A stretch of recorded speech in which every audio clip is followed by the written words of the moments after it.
Hi friends, എല്ലാവർക്കും നമസ്കാരം.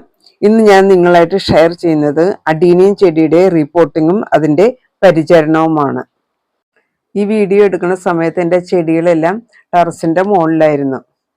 ഇപ്പോൾ അവിടെ ഒരു നിലയും കൂടി വാർത്തുകൊണ്ട് ചെടികളെല്ലാം താഴേക്ക് കൊണ്ടുവരേണ്ടി വന്ന് വെയിലൊട്ടും കിട്ടാത്ത ഭാഗത്താണ് ഇപ്പോൾ കൊണ്ടുവന്ന് വെച്ചേക്കുന്നത്.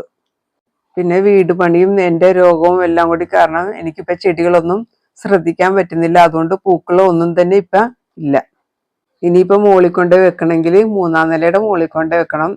ആരും കൊണ്ടുവന്ന് വെച്ച് തരികയില്ല. പിന്നെ വെള്ളം ഒഴിക്കുന്നത് ആഴ്ചയിൽ ഒരു ദിവസം വെള്ളം ഒഴിക്കണമല്ലോ, അതും പണി തന്നെയായിരിക്കും. അതുകൊണ്ട് ഇപ്പം തൽക്കാലം താഴേക്ക് തന്നെ വെച്ചേക്കുവാണ്. അഡീനിയം ചെടികൾക്ക് ധാരാളം സൂര്യപ്രകാശം ആവശ്യമാണ്. 6 മണിക്കൂറെങ്കിലും കണ്ടിന്യൂസ് ആയിട്ട് സൂര്യപ്രകാശം കിട്ടുന്നിടത്ത് അഡീനിയം ചെടി വെക്കാൻ പാടുള്ളൂ. ഈ ചെടി ഒന്നുകിൽ സിമെന്റ് പോട്ടിൽ നടണം, അല്ലെങ്കിൽ മണ്ണ് കൊണ്ടുള്ള ചെടിച്ചട്ടിയിൽ നടണം. ഞാൻ കൂടുതലും പ്ലാസ്റ്റിക് ചെടിച്ചട്ടിയിലാണ് നട്ടേക്കുന്നത്. അതുകൊണ്ട് വേരുകളൊക്കെ തിങ്ങി നിറഞ്ഞ് മിക്ക ചെടിച്ചട്ടികളും പൊട്ടിപ്പോയിട്ടുണ്ട്. ഞാൻ കുറേ സിമെന്റ് ചെടിച്ചട്ടി നേരത്തെ ഉണ്ടാക്കിയിട്ടുണ്ട്. പക്ഷെ ഇപ്പം എനിക്ക് അസുഖം വന്നതിന് ശേഷം ചെടിച്ചട്ടി എടുത്ത് പൊക്കാൻ പറ്റുന്നില്ല. അതുകൊണ്ട് എല്ലാം മാറ്റി വെച്ചേക്കുവാണ്. ഇത് വർഷത്തിൽ1 പ്രാവശ്യമെങ്കിലും റിപ്പോർട്ടിങ് ചെയ്യണം. ഒന്നുകിൽ മണ്ണെല്ലാം ഇളക്കിയതിന് ശേഷം പഴയ ചെടിച്ചട്ടിയിൽ തന്നെ വെക്കാം, അല്ലെങ്കിൽ പുതിയൊരു ചെടിച്ചട്ടി എടുക്കാം. ഞാനിപ്പോൾ മേടിച്ചത് വലിയ ചെടിച്ചട്ടിയായിപ്പോയി. ഒരു 12 ഇഞ്ചിന്റെ ചെടിച്ചട്ടിയാണ് ഞാൻ മേടിച്ചേക്കുന്നത്. 6 അല്ലെങ്കിൽ 8 ഇഞ്ചിന്റെ ചെടിച്ചട്ടി മേടിക്കുന്നതായിരിക്കും കൂടുതൽ നല്ലത്. എനിക്കപ്പോൾ ഒരു അബദ്ധം പറ്റി.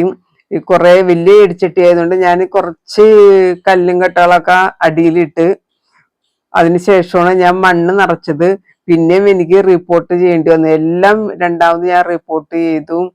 വെയിറ്റ് കാരണം, കല്ലിന്റെ വെയിറ്റ് കാരണം എടുത്തു പൊക്കാൻ പറ്റാത്ത അവസ്ഥയായിരുന്നു. ഇത് ഞാൻ ചെയ്തത് 2023-ലാണ്. 2023-ന് ശേഷം എനിക്ക് മുകളിലേക്ക് കയറാനേ പറ്റിയിട്ടില്ല.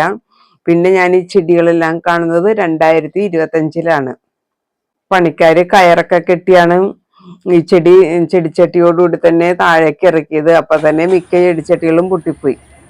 ഈ ചെടി കണ്ട, ഇതിന്റെ നിറയെ വേരുകൾ വന്ന് നിറഞ്ഞിരിക്കുകയാണ്. അതുകൊണ്ടാണ് ആ ചെടിച്ചട്ടിയൊക്കെ, പ്ലാസ്റ്റിക്കിന്റെ ചെടിച്ചട്ടിയെല്ലാം പൊട്ടിപ്പോകുന്നത്. ഞാൻ പിന്നെ മടലും ഒക്കെ ഇതിൻ്റെ അകത്ത് വെച്ചിട്ടുണ്ടായിരുന്നു നേരത്തെ.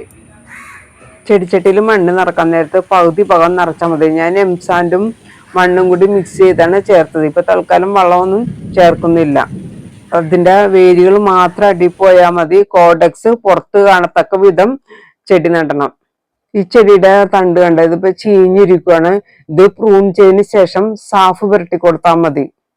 സാഫ് ഇല്ലെങ്കിൽ മെഴുകുതിരി ഉരുക്കി ആ പ്രൂൺ ചെയ്ത ഭാഗത്ത് ഇട്ടാൽ മതി. പൂമൂട്ടകൾ മുരടിച്ച് കൊഴിഞ്ഞതും ഇലയെല്ലാം മഞ്ഞളിച്ച് എല്ലാം അടർന്നു പോകുന്നതുമാണ് ഈ ചെടികളുടെ മുഖ്യ രോഗം. ഇങ്ങനെ വരുമ്പോഴത്തേക്കും പ്രൂൺ ചെയ്തതിന് ശേഷം സാഫ് പുരട്ടി കൊടുത്താൽ മതി. നനവ് നോക്കിയിട്ട് വേണം ഇതിന് വെള്ളമൊഴിക്കാനായിട്ട്. ആഴ്ചയിൽ 2 പ്രാവശ്യത്തിൽ കൂടുതൽ ഇതിന് വെള്ളമൊഴിക്കണ്ട. ധാരാളം പൂക്കൾ ഉണ്ടാകാനായിട്ട് NPK 19-19-19 2 ഗ്രാം 1 ലിറ്റർ വെള്ളത്തിൽ കലക്കി സ്പ്രേ ചെയ്ത് കൊടുക്കാം. അഡീനിയം ബോൺസായി ഇനത്തിൽപ്പെട്ട ഒരു ചെടിയാണ് ഇത്. സിംഗിൾ പെറ്റലുണ്ട്, ഡബിൾ പെറ്റലുണ്ട്, ട്രിപ്പിൾ പെറ്റലുണ്ട്. എൻ്റെ കയ്യിൽ ഇപ്പൊ എല്ലാം ഉള്ളത് സിംഗിൾ പെറ്റലാണ്. നമ്മള് കൊമ്പ് മുറിച്ച് നട്ടു വരുമ്പോഴത്തേക്കും ഭയങ്കര തടിയുള്ള കോഡക്സ് ഉണ്ടാവൂല. ഞാൻ ഇടക്ക് കൊമ്പ് മുറിച്ച് നടാറുണ്ട്. കൊമ്പ് മുറിച്ച് നടാൻ നേരത്ത് ശ്രദ്ധിക്കേണ്ട കാര്യം, അത് കീടനാശിനിയിൽ മുക്കിയിട്ട് വേണം നടാനായിട്ട്. മഴക്കാലത്ത് ധാരാളം മഴയൊന്നും കിട്ടാത്ത ഭാഗത്ത് കൊണ്ടുവന്ന് വെക്കുന്നതായിരിക്കും നല്ലത്. വേനൽക്കാലത്ത് മാത്രം കൊമ്പ് മുറിച്ച് നടാനായിട്ട് പ്രത്യേകം ശ്രദ്ധിക്കണം. മഴക്കാലത്ത് ഇത് നടുകയാണെങ്കിൽ ചെയ്യാൻ സാധ്യതയുണ്ട്. മഴക്കാലത്ത് ഷെയ്ഡിന്റെ അടിയിൽ കൊണ്ടുവന്ന് വെക്കുന്നതായിരിക്കും കൂടുതൽ നല്ലത്. എൻ്റെ വീഡിയോ ഇവിടെ പൂർണ്ണമാവുകയാണ്. അടുത്തൊരു വീഡിയോ ഇട്ട് വരുന്നത് വരെ എല്ലാവർക്കും നന്ദി, നമസ്കാരം.